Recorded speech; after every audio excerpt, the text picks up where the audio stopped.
नमस्कार सर्वांना. तर आज आहे रविवार आणि मस्त असा अंडा बुर्जी आणि पावचा बेत होता नाश्त्यासाठी. तो सगळ्यांनी छान आनंद घेतला. चला तुम्हा सगळ्यांचं स्वागत करते मी किशोरी, सुंदर अशा शहापूर शहरामधनं.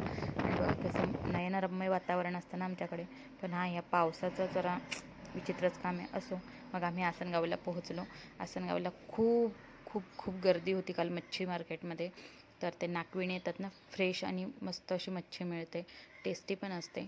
तर मच्छी घेतली आणि मी घरी आलो. दुपारी काही जेवण बनवलं नाही, कारण हे मॅच खेळायला गेलेले. मी आणि पार्थच दोघंच होतो. दोघांनाही भूक नव्हती.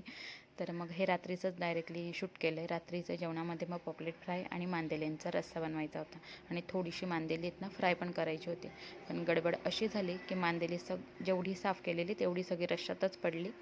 मग राहिले फक्त पॉपलेटच. मग तेवढेच फ्राय केले.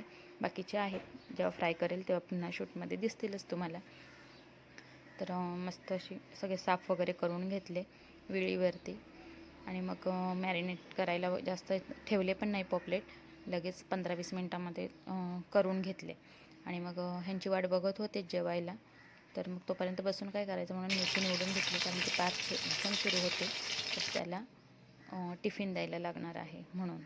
तर आदल्या दिवशीच सगळी तयारी करून ठेवली का दुसऱ्या दिवशी आपली पण घाई होत नाही ना, म्हणून. आणि मग हे आल्यानंतर आम्ही मस्त असं जेवण केलं. हा होता माझा रविवारचा व्लॉग.